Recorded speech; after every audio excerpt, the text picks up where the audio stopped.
그리고 윤석열 총장이 정치를 염두에 두고 정치할 생각을 하면서 지금 검찰총장 역할을 하고 있다고 생각하지 않습니다.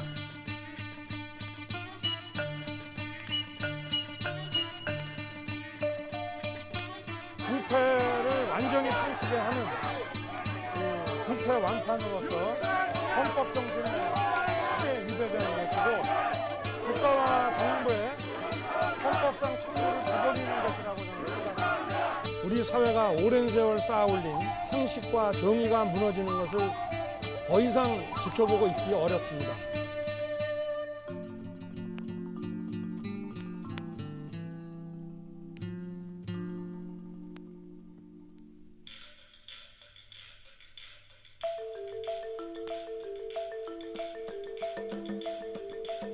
결국 골목 상권 살리기에 청년, 자영업자, 지방 균형 발전 세 가지 요소들이 다 담겨 있다는 그러한 인상을 받았다고.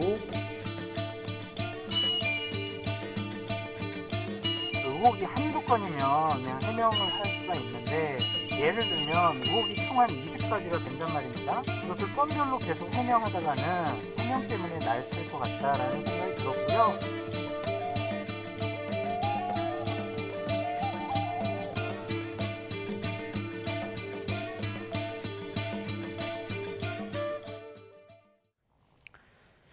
네, 이렇게 윤석열 전 총장이 오는 29일 대선 출마를 선언합니다.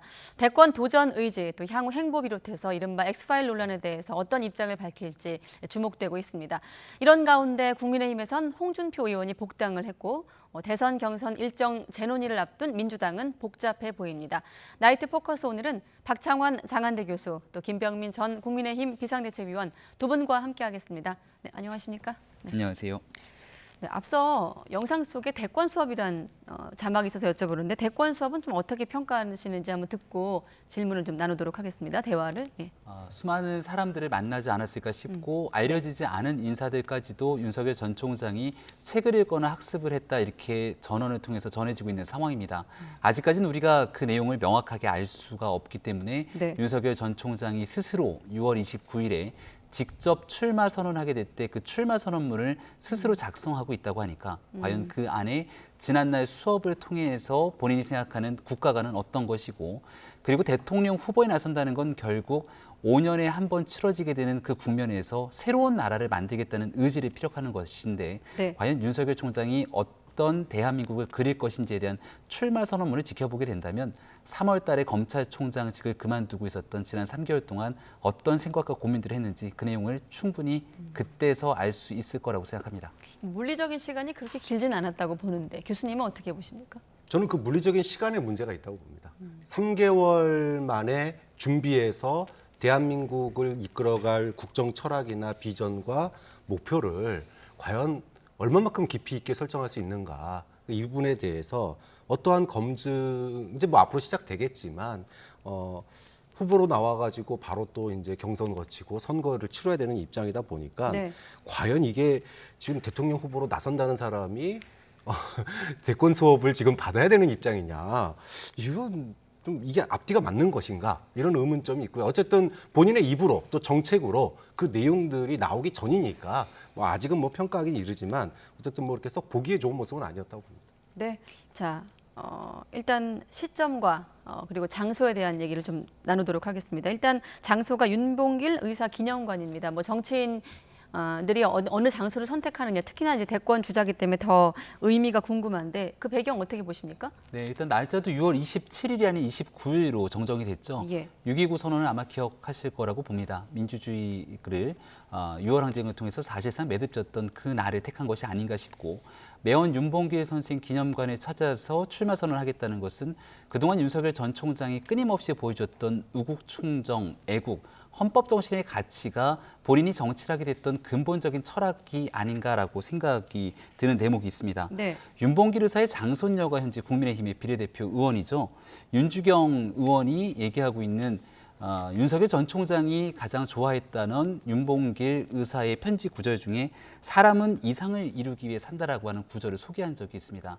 아마도 이 내용을 지켜보면서 윤 전 총장이 본인의 목숨을 걸 정도로 본인의 직을 걸 정도로 그동안 행해왔던 그런 정치적 행보들의 관점에서 바라봤을 때 윤봉길 의사 기념관을 토대로 새로운 나라를 건설하기 위해서 본인이 어떠한 의지를 바탕으로 대선에 출마할 것인지 그런 내용들을 담아내기 위해서 아마 매헌 윤봉길 의사 기념관을 택한 것이 아닌가라고 추정하고 생각할 수 있을 것 같습니다. 또 공교롭게도 또 황교안 전 대표의 정치 입문 장소랑 같아서 또 이 눈길을 끌기도 하는데 교수님은 어떻게 평가하십니까? 네, 저는 그 부분이 포인트라고 봐요. 그러니까 결국은 황교안 전 대표가 기반했던 보수의 지지를 기반으로 해서 본인은 확장성이 있는 사람이니까 이 출마 선언을 통한 출마 선언은 보수의 뿌리를 두고 확장해 나가겠다 중도로 이런 의지를 밝히기 위해서 사실은 황교안 전 대표의 이미지가 썩 그렇게 좋은 건 아닙니다. 그런데도 불구하고 굳이 황교안 전 대표가 선언했던 그 자리를 내서 다시 한다라고 하는 것은 네. 그 계통을 이어받겠다. 그리고 자기는 거기서 더 나가겠다. 이렇게 본인 하는 거니까 이건 뭐 굉장히 명확한 거죠. 이제 국민의힘 쪽의 입당이라든지 또는 향후에 자신의 어떤 정치적인 철학 이런 부분들을 한 번에 보여줄 수 있는 상징적인 장소다. 뭐 이렇게 볼 수 있을 것 같아요. 네, 지금까지는 좀 상징적인 얘기를 두 분과 나눠봤다면 이 부분은 어떻습니까? 지금 보면 윤석열 전 총장과 맞물려 있는 사안들이 여러 있다 보니까 뭐 최근에는 엑스파일 논란도 지금도 현재 진행형입니다만은 그 논란도 있고 또 다음 달엔 또 장모 사건 1심 선고까지 임박하면서 등판 시기를 좀 늦춘 것 아니냐 이런 해석도 있었는데 앞당겨진 것 같기도 하고요. 좀 이렇게 시점이 조정된 배경은 어디 있다고 보십니까? 아마도 여러 평론가들의 분석에서는 7월 달에 있게 되는 장모의 재판을 지켜보고 그 이후에 본격적인 행보를 취하지 않겠는가라고 생각했던 분들도 꽤 있었던 것 같습니다. 네. 하지만 그 이전에 재판 전에 윤 전 총장이 본인의 메시지를 통해서 직접 정치 선언을 하겠다는 것은 지금 엑스파일 논란에 대한 핵심적인 내용들의 거의 대다수가 다 철을 비롯한 장모, 그러니까 본인보다는 결혼하기 전에 있었던 여러 가지 의혹들에 관련된 일들, 그러니까 쉽게 말해서 지라시성 성격으로 볼 수 있는 많은 내용들이 이런 내용들을 크게 담고 있습니다. 앞으로 장모 등에 대한 재판 결과가 어떻게 나오는지와 관계없이 본인이 생각하는 대한민국을 위해서 뚜벅뚜벅 걸어 나가겠다라고 하는 의지의 표현이 있었기 때문에 아마 7월 초에 있는 재판 결과 이전에 본인의 정치 행보를 선언한 것이라고 보고요. 여기에 대해서 과거에 정진석 의원을 통해서 말이 조금 다르게 와전되긴 했습니다만 윤 전 총장은 본인의 처와 장모에 대한 것이라도 법적으로 문제가 있다면 여기에 대해서 어느 누구도 예외가 돼서는 안 된다라고 언급해 온 바가 있기 때문에 그러한 측면에서 법적인 부분과 별개로 본인의 정치 행보를 이어가겠다는 그런 내용들이 시점을 6월 말로 택한 것이 아닌가 싶습니다. 자, 그만큼 타이밍이 중요한 것 같아요. 네. 만약에 사실은 그 장모의 1심 선고 이후가 될 거라고 보는 사람들이 굉장히 많았거든요. 왜냐하면 봐라, 난 아무 문제 없다, 깨끗하다 이런 것들을 보여주기 위해서 그렇게 할 거다라고 한 얘기가 있었는데 네. 사실은 이제 엑스파일이 소위 존재 여부가 나오지 않았다면 논란이 이렇게 커지지 않았다면 아마도 저는 7월 초가 됐을 수도 있겠다. 그런데 소위 엑스파일 논란이 정치권 전반을 갖다가 휘바으면서 누가 만들었느냐 못지않게 지금 이거를 누가 활용하고 있는가에도 사실은 관심이 굉장히 많거든요. 여야 모두가 술렁거리고 있습니다. 그런데 이거를 갖다가 만약에 7월 초에 놔두게 되면 그 2주 사이에 한 열흘 상간에 굉장한 변화가 있을 수 있는 거예요. 지지율이 빠질 수도 있는 거고요. 또 새로운 야권에서 선호하는 후보들이 등장할 수 있습니다. 그분들이 윤석열 전 총장의 지지율을 야금야금 갉아먹을 수 있는 그 10일이라는 게 그 정도 크거든요. 그렇기 때문에 사실은 의혹이라는 건 놔두면 눈독이처럼 불어나는 거니까 네. 정면 돌파하고 다른 주자들에게 기회를 안 주겠다. 지지율 내려가는 걸 막겠다. 여기서 정면 돌파하겠다. 이런 의지가 있는 거죠. 그리고 물리적으로 6월 29일에 이제 대권에 도전하겠다 공식 발표를 하고 나면 지금까지의 어떤 대선 주자로서의 좀 어떤 입장과 태도와는 좀 변화가 있지 않겠습니까? 이를테면 뭐 대변인을 통한 입장 발표라든가 이런 것보다는 본인이 직접 나서게 되는 경우가 늘어나게 되는 건가요? 네, 그리고 선언을 통해서 그 이후에는 현장 행보를 보여주겠다고 언급하지 않습니까? 예. 민생 투어를 통해서 국민 속으로 들어가겠다고 얘기를 하고 있다면 그 국민 속으로 들어갔을 때 현장에 있는 기자들을 통해서건 같이 참여하면서 윤 전 총장을 만나는 국민들을 향해서건 본인의 메시지를 적극적으로 피력할 수밖에 없을 겁니다.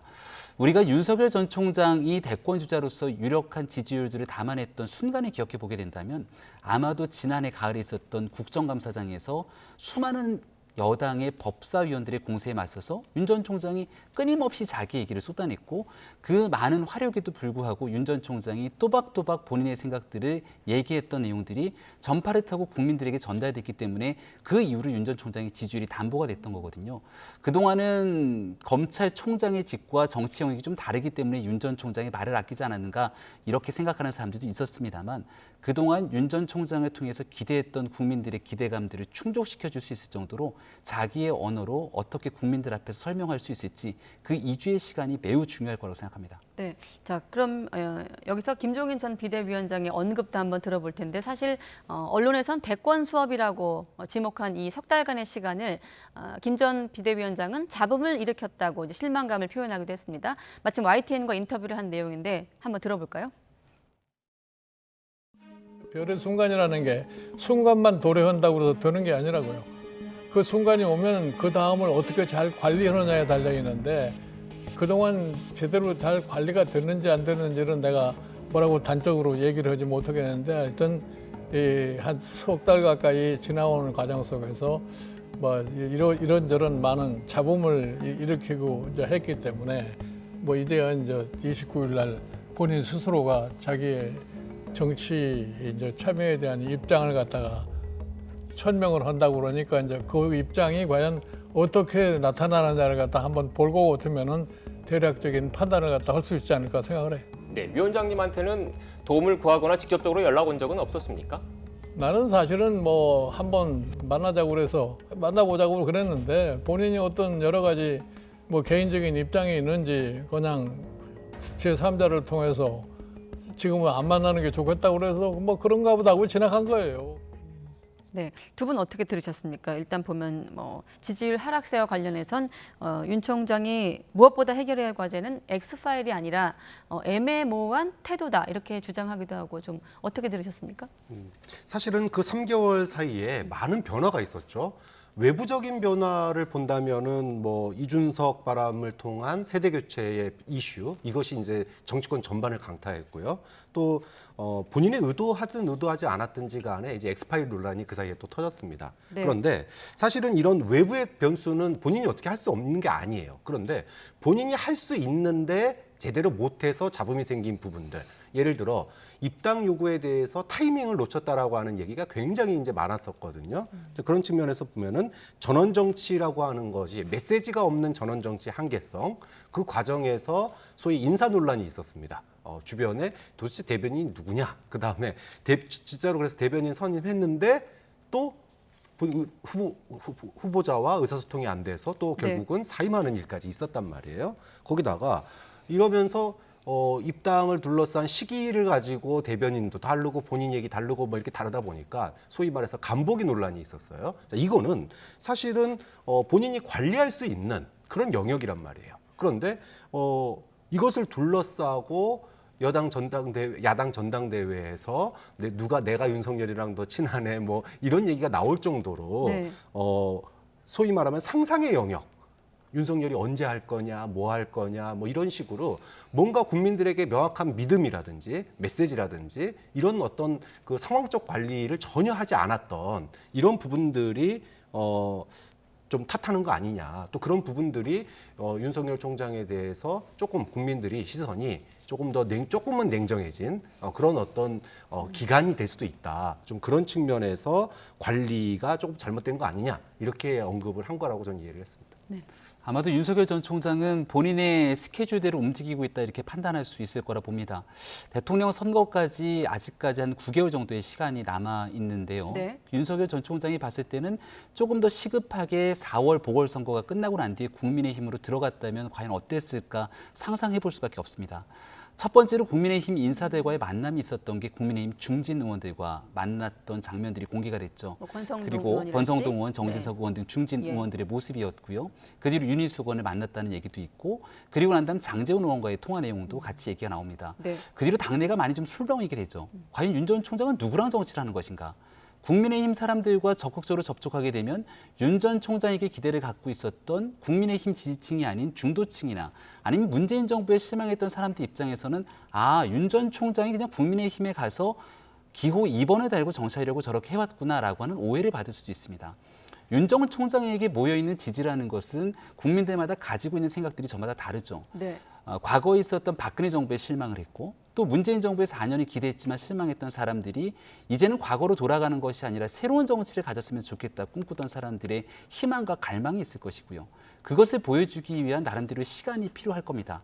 그래서 지금부터 보여지게 되는 순간이 윤 전 총장에게는 어떤 사람들과 누구와 무슨 정치를 할 것인지를 보여줘야 되고 네. 이를 토대로 새로운 시대를 열어갈 수 있는 그림을 그리게 된다면 그 뒤로 국민의힘에 있는 수많은 사람들과 함께 자연스럽게 합류하는 것이 아마 윤석열 전 총장이 그리고 있는 시간표가 아닐까라는 생각이 들고요. 네. 조금 전에 나왔던 말씀 주셨던 것처럼 중간중간 어긋날 수 있었던 몇 가지의 순간순간들이 있습니다. 근데 그럼에도 불구하고 결과론적으로 보면 윤 전 총장이 3월 달 검찰총장직을 사퇴하고 나서 그 지지율이 크게 흔들리지 않고 있거든요. 아마도 상황 관리를 해왔던 측면들이 지금까지 와 있고 이제 여기서 한 단계 도약할 수 있는 마지막 실험대가 6월 29일에 달려있다고 봅니다. 네, 쭉 말씀해 주셨는데 그 결론은 어떻습니까? 국민의힘 조기 입당보다는 좀 지지층을 좀 모으는 데 주력할 것으로 보시는 저는 건가요? 지금까지 하는 행보가 훨씬 맞다고 보고요. 오히려 국민의힘에 아무런 것들이 정리되지 않고 들어가 있는 순간 내부에서 국민의힘에 누구와 함께 손을 잡고 어떤 행보를 보이는지에 따라서 더 혼란이 가속화됐을 수도 있고 국민의힘 내부에 들어오는 순간 지금 벌써부터 홍준표 전 대표가 거친 공격을 하고 있는 것처럼 내부의 경쟁 구도에 속하게 되면서 윤 전 총장을 끌어내리려는 시도들도 적지 않게 나타날 수 있기 때문에 네. 오히려 바깥에서 본인의 정치가 무엇인지를 최대한 보여주고 난 다음에 국민의힘과 더 큰 야권의 통합을 이뤄내는 것이 훨씬 더 대권 가도에는 도움이 된다고 생각합니다. 자, 이렇게 윤 전 총장의 행보가 이런 식으로 흘러간다면 사실 국민의힘은 물론이고 민주당도 좀 대응 태세가 바뀌게 될 것 같은데 어떻습니까? 각각 어떤 전략을 좀 짜게 될까요? 국민의힘에 바로 입당, 그러니까 조만간 바로 입당을 한다면은 뭐 그거는 이제 어차피 당 대 당의 대결로 갈 수밖에 없습니다. 네. 그런데 지금 말씀하신 것처럼 자신의 정치를 보여주고 나중에 국민의힘이랑 함께하겠다. 소위 지금 윤석열 주변에 뭐 크게 두 개의 세력이 있다고 그래요. 하나는 바로 입당하자 이런 파가 있고 네. 또 한쪽에서는 제3지대를 거쳐서 가자 이런 파가 있다고 그러는데 만약에 제3지대 소위 말해서 자신의 정치를 보여주고 향후에 국민의힘을 한다 그러면 이런 이제 민주당 입장에서는 사실은 두 개의 적과 싸워야 되는 거예요. 전선이 두 개가 그어지는 겁니다. 사실 굉장히 어려워질 수 있는 거죠. 왜냐하면 국민의힘은 국민의힘대로 또 맞서야 되고 윤석열의 행보에 대해서는 네. 나는 국민의힘과는 이런 점에서 다르다라고 하는 차별성과 신선함을 보여줄 거거든요. 거기에 포인트가 갈 겁니다. 그렇다면 이 부분은 또 대응하기가 이준석 바람에 대해서 대응하는 게 좀 어려웠던 것처럼 이런 부분들도 대응에는 조금 다른 또 이제 분위기를 만들어야 되는 거예요. 좀 그런 측면에서 본다면 민주당의 고심이 조금 그 상황에 따라서 바로 입당할 거냐 아니면은 어느 정도의 시간을 두고 입당하느냐에 따라서 민주당의 대응 전략도 예를 들어 엑스파일에 대한 후속적인 그런 논의라든지 또는 의혹 제기라든지 이런 부분들도 조금 더 늦춰질 수밖에 없는 또 그런 영향을 받겠죠. 네, 알겠습니다. 자, 끝으로 지금 윤 전 총장을 둘러싸고 뭐 개인적인 일도 있습니다만은 법적인 판단을 받을 사안들이 여럿 있습니다. 뭐 다음 달엔 장모 관련 사건이 있습니다만 윤 전 총장이 직접 제기한 헌법소원 사건이 또 각하가 되기도 하고 행정법원에선 또 소송이 심리가 지금 진행 중인 사안도 있습니다. 이런 부분들은 좀 앞으로의 윤 전 총장의 대권 구대에 어떤 영향을 미칠까요? 윤 전 총장에 대한 검찰총장의 재직 중에 그 징계가 적법했는지에 대한 판단들이 앞으로 재판 결과가 나오겠지만 네. 이미 벌써 꽤 오랜 시간이 지난 일이고 거기에 대해서 당시 재판의 판단 속에서 윤 전 총장이 검찰총장직을 그대로 수행하는 것이 현재로서는 온당하다는 판결이 내려졌기 때문에 네. 여기에 윤 전 총장이 더 큰 힘을 받을 수가 있었겠죠. 그리고 3월 달에 이미 검찰총장직을 던지고 나와서 지금은 대권 가도를 향해 달려가고 있기 때문에 사법적인 판단의 서초동의 시간이 중요한 것이 아니라 오히려 국민의 판단이 중요한 국민의 시간으로 넘어갔습니다. 법원에서 어떤 판단이 나오든지 간에 여기에 대해서 윤 전 총장을 둘러싸고 있는 대권 가도의 긍정적인 평가, 부정적인 평가가 크게 작용하지 않을 거라 보고요. 네. 벌써 6개월 한 반년 전의 일이기 때문에 무슨 일 때문에 징계를 하려고 했는지 등에 대해서도 사실 잘 기억나지 않는 경우들도 많이 있을 겁니다. 아마 이 내용보다는 이제는 앞으로 윤 전 총장 스스로가 본인과의 싸움에서 어떤 국가를 만들지를 보여주는 것에 따라 지지율이 흔들리는 상황이 오히려 더 크게 작용할 거라고 저는 봅니다. 근데 이제 국민의힘이나 윤석열 전 총장에게는 이게 영향을 크게 안 미칠 것 같은데요. 민주당에는 영향을 미칩니다. 무슨 얘기냐면 네. 추미애 전 장관이 출마 선언을 했단 말이에요. 그런데 행정법원에서 만약에 징계 사유가 인정된다 또는 뭐 이제 뭐 헌법재판소는 또 별개긴 하지만 예. 그렇다 그러면은 그동안의 추윤 갈등 때문에 꽁 잡는 매가 아니라 오히려 키웠다라고 얘기를 했는데 그리고 찍어내게 하려고 하는 거 아니었냐라고 그러면서 사실은 추미애 전 장관의 확장성에 문제가 있다. 이게 지금 약점이었거든요. 네. 그런데 행정법원에서 정직 2개월의 그 상황이 판단이 정당했다. 이렇게 만약에 판결이 난다면은 이것이 추미애 장관에게는 굉장한 명분으로서 이제 작용할 수 있는 거고 네. 검찰 개혁의 정당성이 부여가 되는 거거든요. 좀 그런 측면에서 민주당 경선에 영향을 미칠 가능성이 굉장히 크죠. 네. 뭐 지금 추 전 장관 얼굴 나오고 있는데 한번 이 부분도 한번 지켜보도록 하겠습니다.